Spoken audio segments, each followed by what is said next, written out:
Welcome to the podcast, everyone. I am Codie Grimsey, your host, and this is my guest today, Claire Pearson. Claire is a friend of mine, a relatively new friend. Yes. And very good stand-up comedian, actor. What are some other things that you would use to describe yourself?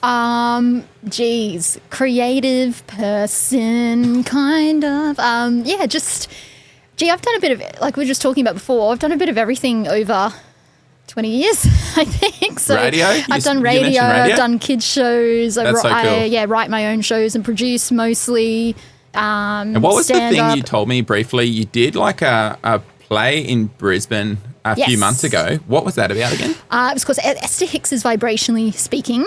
And it's based off the real life Jerry and Esther Hicks, who are the original law of attraction gurus. So did you remember on Oprah there was the Secret? Yes. Yes, they were the secret behind the secret. Yeah. So the woman who wrote The Secret took a lot of their ideas, but these ideas have been around for a few centuries, for a couple of thousands of years.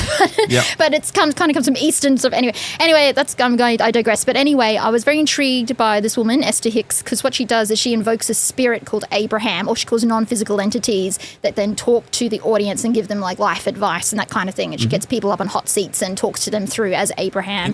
And in real life, she's quite this kind of meek, but then she becomes Abraham. She's super confident, razor sharp, razor wit. Anyway, so I played Esther, and my friend Kyle Walmsley played Jerry, and we ran it like an Esther Hicks show, but it's kind of a big send-up.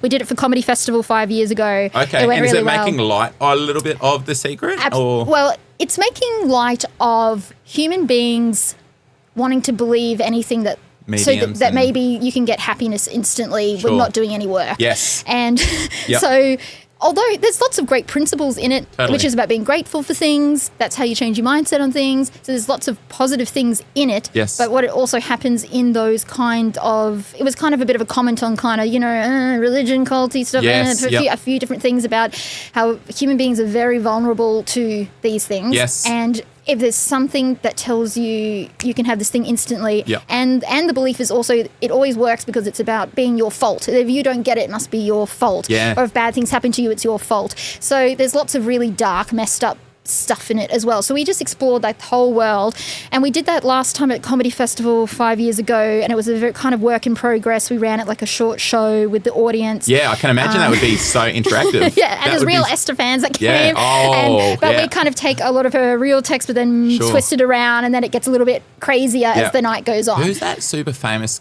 medium? The Jonathan or... I can't remember I know who you're talking about. No, I got blanked. There's so much comedy in that. Do you know someone that starts with the letter A? No, B, C. I feel like that's such a funny kind of, and I feel like it's not like a popular, I feel like there's not a lot of comics doing it. So I feel like that would have been a really unique show as well. Yeah, it was pretty, I think, unique. Like people, it was interactive. It was, Do you love that as well? Accidentally. I never intended that, but nearly all of my shows have been interactive site-specific shows that I've produced for theatre, which is, I never thought doing Bachelor of Fine Arts acting, that's what I would end up producing and writing them. So that's the way it's gone. So I've done an interactive kids show. I've done an interactive that comedy show. I've done What was your kids show like? What was the whole thing? That was about chess pieces that were alive and that the queen piece has gone missing. And so it was Abbotsford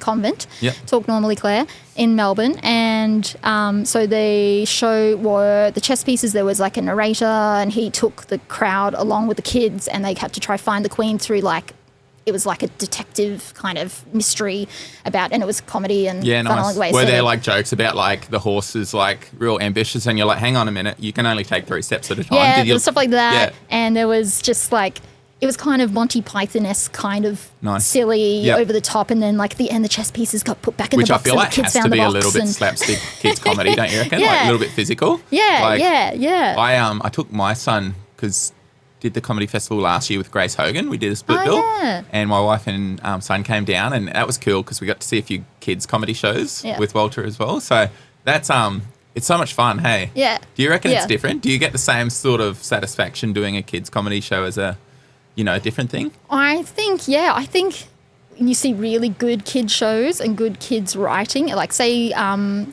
KO on Play School, for example, stuff like that. They're doing like really high skill clowning stuff, actually. Yeah. I think there's like a whole skill in comedy, and then there's like also not being condescending to kids, and that kids do get natural comic rhythm.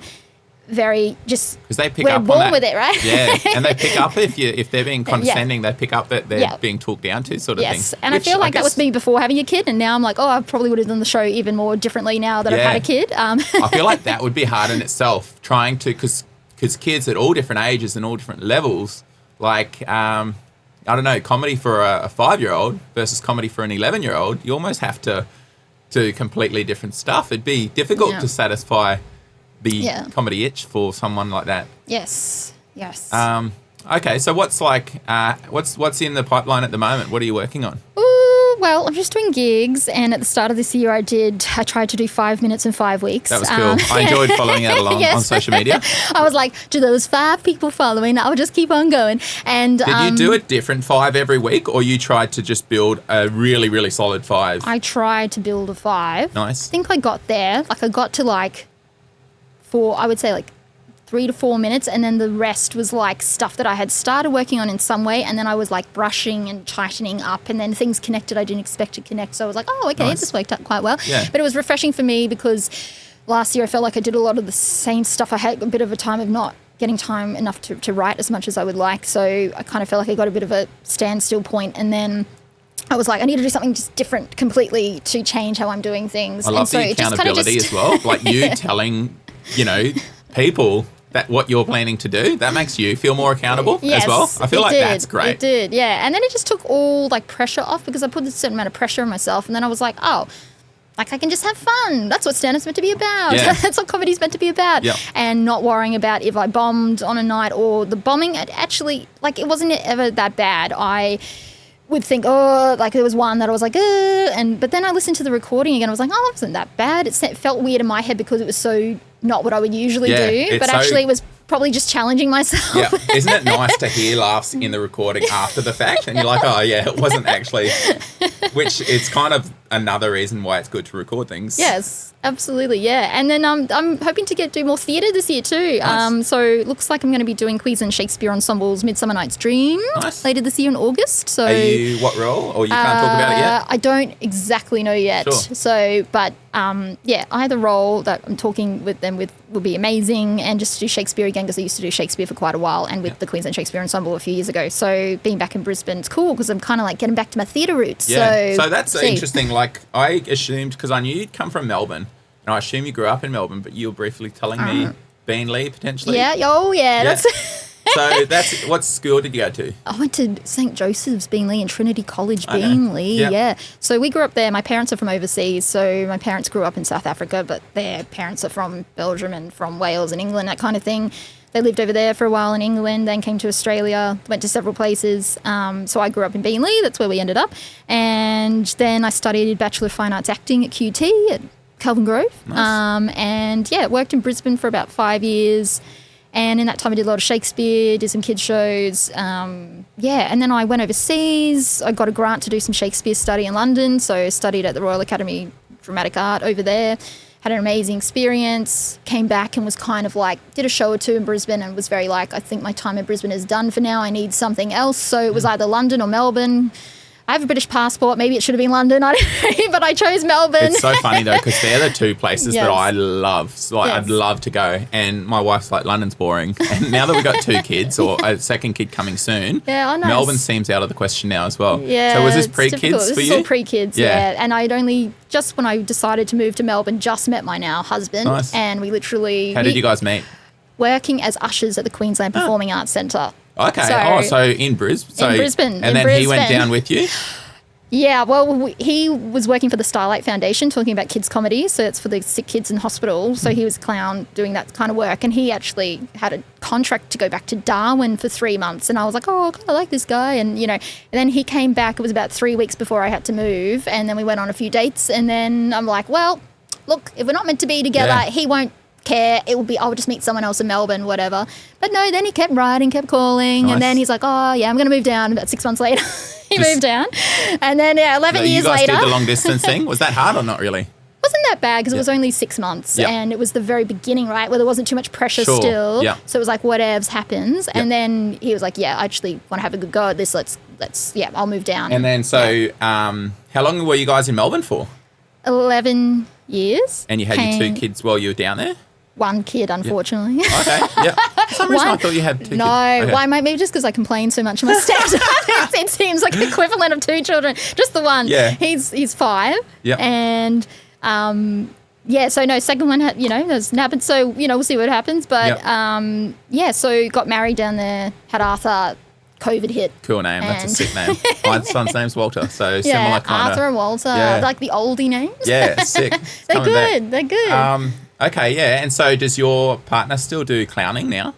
No, he's a counsellor now. Similar. So, Tom's always been really good with people. Yeah. And he just in that role at Starlight, it was obviously pretty intense scenarios in the hospital, particularly with the parents and stuff like that. Yes. So he's always been that way inclined. He worked also in like health and disabilities and things like that. So when he was looking at, requalifying, he looked at teaching and counselling, and the counselling worked out, and he's really good at it. So he's now, 5 years into practice of counselling. Very cool. Yeah. And he'd still use a bit of, I feel like it would be so beneficial to have that comedy skill, even in a serious role like that. I feel like being able to lighten the mood or like... Yeah, and he's a big empath, so he really picks up on people's... energies. And good active listener. Yeah. And picking up on those cues, and that's a big part of those jobs. I think stand-up is too. I don't think I'm as good at that. But I think there's elements in all jobs where you have to have that. Read the room. Active listening, pick up the vibe. Totally. Adapt. Yeah. So what brought you back to Brisbane? So both you have your bigger family that lives in Brisbane? Was it for the support network or...? Tom's does. All of mine ended up in Melbourne because my sister's down there. That's why one of the reasons I moved down there. My brother ended up down there. All the grandkids are down there. So now Arthur's up here, but he's got like 11 cousins or something up here now. Tom's one of 6, so big family. Yeah. And we were just at that point in Melbourne. Tom had wanted to come back for a while. I was still like, no, I'm enjoying my stand-up, all of that. Yep, sorry. that's all right. I should keep going. Please do. We've just had a fan whirring the whole time. That's all right. And...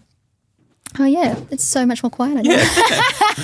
But that's all right. But and he wanted the sunshine again, and our jobs were coming up, our lease was coming up, Arthur was starting school. It just kind of all fell into place, and Tom went for the job that he found here, got it. I said, if you get a job, let's go. He got it. So nice. And then 2 weeks later, I got my job. So it's kind of amazing. Yeah, kind of worked out. I feel really like that's cool that you got to spend that time down in Melbourne too. Because I think if I moved to Melbourne, it would. 2 years would be nice, Yeah. We love like the culture and the arts and like the theatre and all of that sort of watching it, not being in it. Yeah. But and I guess the comedy scene down there is incredible. Yes. I also love like restaurants closing late at night. Yes. Freaking hate Brisbane, 8 p.m. 9 p.m. the shit one's closed. But like in Melbourne, I feel like last year when I was at the festival, I went to this really good Chinese restaurant that was open at like 1 a.m. in the morning. Yeah. And you'd think, this is going to be shit because it's open this late, but it was incredible. No, amazing. So everything's good. pretty amazing in Melbourne. Like, we got used to that. And then coming back here, we're like, 6 p.m. on a Sunday and everything is shut. Yeah. So some things haven't changed about Brisbane in that time. Like Brisbane's definitely gotten bigger and better, but some things are still very Brisbane. Yes. Yeah. But I love Melbourne. Getting to do comedy down there, that was a pretty cool experience. You might have noticed, Claire, that I didn't introduce the name of the podcast at the start of the episode. It's only because I don't have one yet. I originally thought, because we're going to pull 3 things out of the hat to talk about, I thought 3 Things podcast would be sick, but it's taken. Oh. So I thought, at the end of each episode in the first season, I'll just ask the guest what they reckon a good name for the podcast would be. Okay. And then at the end of season 1, I'll go, I thought this was the best one that they chose. No pressure. But I think we're at that time of the podcast now. Yeah, good product placement. So thank you, Sit Down Comedy Club, for letting us use your room. It's awesome. So before we get into it, have you exhausted your raw? Are you doing? I'm exhausted raw. Yeah. I'm you didn't do it this year? I did. Okay. I gave it a shot. Yeah. Didn't happen. Yeah. But I enjoyed it though. Had a really great gig. But so I was just that was a good reflective thing too of just okay, just keep going. Yeah. Like, it's such an emotional thing sometimes, Raw. Hey, yes, I was actually just more that night. It's like the pent up energy and the release intense and the release afterwards was just like, and it was fun seeing everyone get up. So yes, and nice to have a big audience in a great club, I guess. So I think I briefly explained it to you. We'll just sort of pull out 3 topics. Okay, I didn't give you a title, did I? What's in the hat? You can save that for the end if you want. Okay, I'll go there. All right. All right, cool. So I get to pick something. All right. Concerts you've attended. You a big concert person? Not really. When was the last time you went to a concert? Was it in Brisbane? I seriously think the last concert I would have gone to would be the Wiggles. Probably the same for me, 3 years ago. Okay. Yeah, because you got a 5-year-old now. Yeah. Are they off the Wiggles now? He's totally off Wiggles, yeah. It's funny how that works. There's a peak there at like 2. Do you reckon, though, that it's him being off the Wiggles or you not being able to tolerate the Wiggles anymore and you just slowly start introducing other things? Because I'm the same. Now it's like Taylor Swift and Harry Styles, and he'll be in the back of the car. He's like, "Give me Harry Styles." Yeah, and I'm like, okay. Yeah, because we've been to 3 Wiggles concerts in the last 2 years and 1 MMMO concert. And they were sick. I loved it so much. But definitely I've noticed lately he's more into like Paw Patrol and like this sort of stuff. Yep. So you reckon Wiggles would have been the last one? I think the Wiggles was the last one. In Brisbane or Melbourne? Melbourne. Yep. Yeah. But concerts, I've just got my big ones. Destiny's Child when I was 16. Nice. That's pretty much it. Who was the? I know. I'm so boring. So there's someone from Destiny's Child that's gone on to become like who is that again? Kelly Rowland, Michelle, and Beyonce. Beyonce. Yeah. I can't believe you said Beyonce third. What the hell? Because I thought surely you're not talking about Beyonce. Oh, okay. I thought you were talking about one of the other I two. love that you led with the other two. Like, no. Okay, yeah.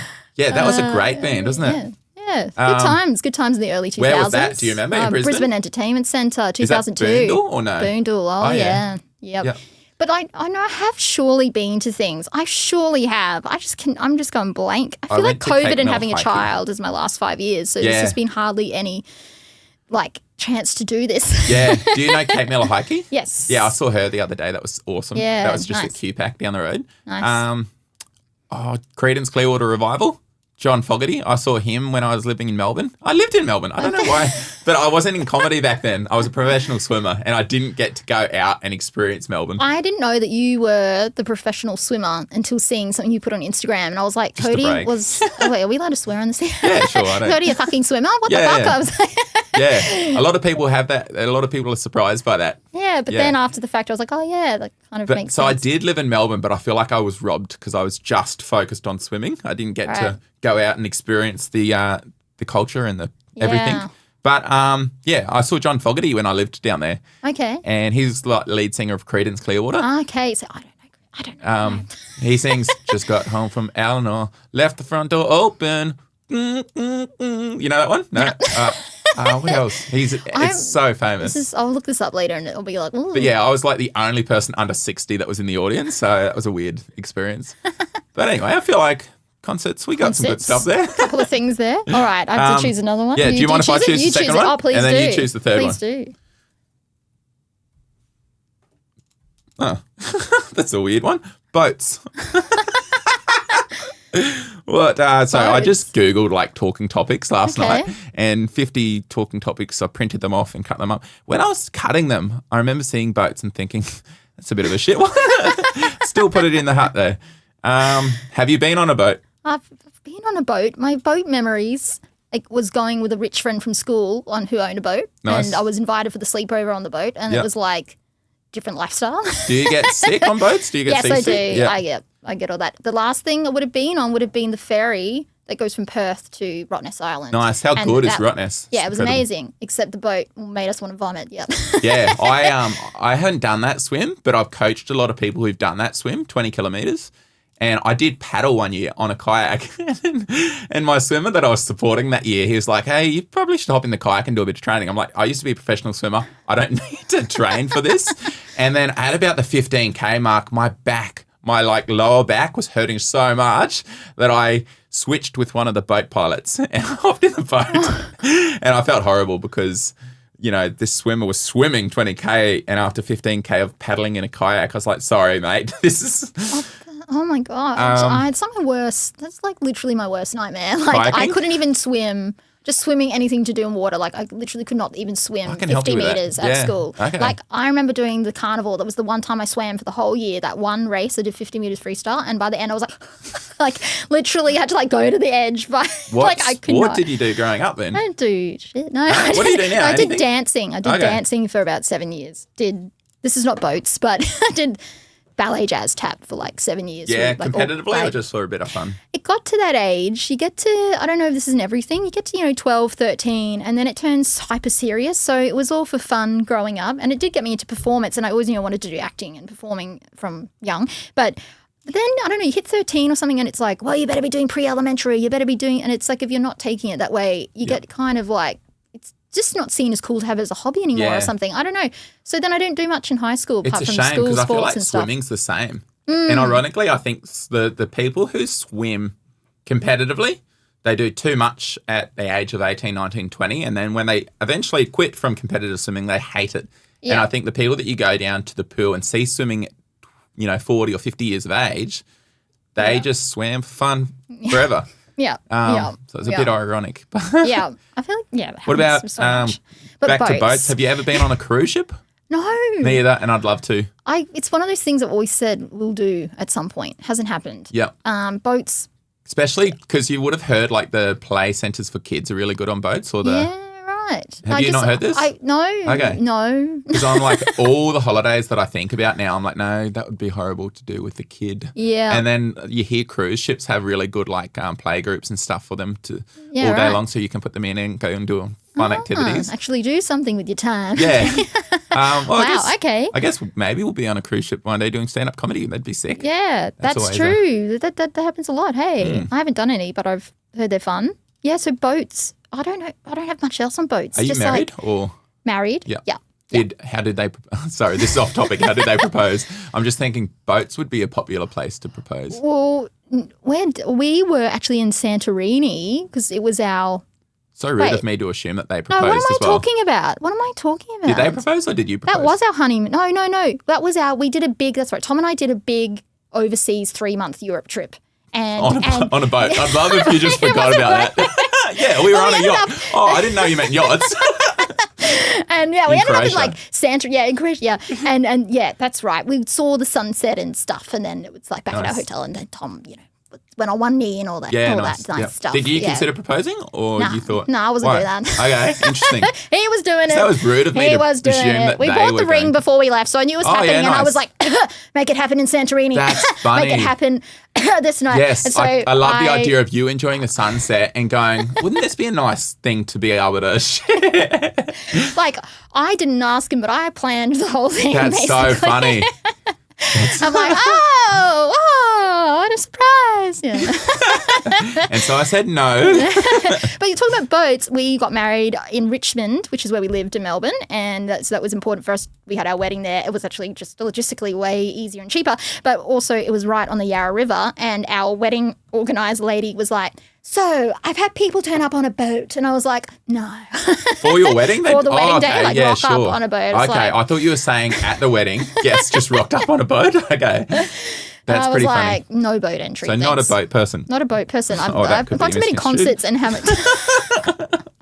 All right. How are we going for time? Yeah, going good. I think we've got time for one more topic. One more. All right, I get to pick it. All right. Please be something I can. There we go. Driving. Driving. Okay. It's a bit of a bland. Do you drive? I do. Yeah. It's funny. I didn't get my license until 25. And now in my job, I have to drive all the time. And since doing stand-up, since having a kid stand-up, I drive all the time. And this job I do at the moment, I have to go to site work for an aged care home. I work for aged care centres where I help with their creative programs and stuff. That's so cool. Yeah, it's cool. So now I'm driving more than I ever drove in my life. And I used to be that annoying person who used to get lifts from everyone, did public transport for 10 years, all that. Is that just because you didn't have a car or license? Or? Didn't have a car, didn't have a license, wasn't a priority. What age did you get your license? 24, okay, 25. Pretty late, yeah. Pretty late in a game. I tried for it once. No. Oh, I tried for it here, like at 18, failed the first time and was like, I'll just, put it off. And that was a really big mistake because it added another 5 years to get it. Yeah. But then I think with a kid, I was like, oh, we're going to need a car. I gave in to, yep, we definitely need a car, and was like, this is happening. Yep. So with this finally, current job, so how much would you drive a day at the moment? Sometimes, yeah. So most of the time I'm doing Toowoomba or Sunshine Coast, so it's about maybe 3 hours driving sometimes a day, sometimes, and do you have a good, sometimes less, have you got a good more. podcast that you listen to? Because I'm yes loving and no. driving at the moment just because, and I guess maybe it's because I got a kid and another kid on the way, like driving is like my escape. It's escape time. Yeah, and so when it is. It's the downtime. Like my driving to gigs is the downtime. Like beautiful, like I'm actually so bad with technology. Like half the time I give up, I'm like on the radio, and then like when I actually get organised and like because it's such an old car, like I literally have to use my phone, and it's just so I'm bad at this stuff. But yes, I don't know, I don't have any regular ones I listen to. There's some lately. Do you sometimes sit in the car without anything on? Because often when I'm overstimulated from life, I'll like just drive for an hour and a half in silence and it'll be the highlight of my day. Yes. It's weird. I do when I'm like either be practicing some stuff for stand-up or just like actually my brain needs downtime to actually just think of ideas and not be having input. Like everything is input, like on the phone too much, the sound, radio. Yes. Yep. So sometimes it's silence, mostly for my lack of use of technology. But then that's when you think of ideas and stuff. Yeah. That's when, which your brain is always gets the time awkward to because catch you're like, up. you want to write an idea down because you know you're going to forget it by the time you get to the destination. Yes. So do you use voice notes when you have ideas? No, you're funny on this. I'm so old school. I just like write down in my notes section, whatever the hell that is. Yeah, but how do you do that when you're driving? I don't do that. Because when I try and do that, I'll forget instantly. I'm like, I thought of the funniest thing ever, but I can't remember what it was. Yeah. I don't know. I just, whenever there's a chance, I don't know. You're like, I just checked that there's no cameras. But no, I've got a couple of friends' podcasts lately listening to and stuff. But I don't know, like ideas. Yes, you're right though. If we don't write them down as soon as you basically think of them, then they're gone. They go. Are you an audiobook person? Do you read at all? I do try to. Again, post-child, it's like, I sound so boring on this thing because now I sound like I don't do anything. I only brought it up because I feel like I love audiobooks. I just did listen to something. Because that was the way I could actually listen to it. I'm all about self-help books at the moment. Well, that's how I led into the Esther stuff originally because I was doing all that. And then I found Esther and then I made a show about it. Yeah, the Resilience Project is one that I've listened to recently. Okay. And I did this because I feel like me saying I read it when it was an audiobook, I feel like that's like lying. Yes. But I read a really good one lately. What was it? I listened to one. I read one. I listened to a book. I did. I wrote a book. I read a book. You seem like someone that will write a book at some point. I feel like you've done everything. Yeah. My husband probably would. He's a good writer. He should write a book. But I need an editor if I wrote a book. Someone have to just take all the crazy out because I'm just like my life. I went to the doctor. What? Then people are like, I don't want to listen to that. No. So.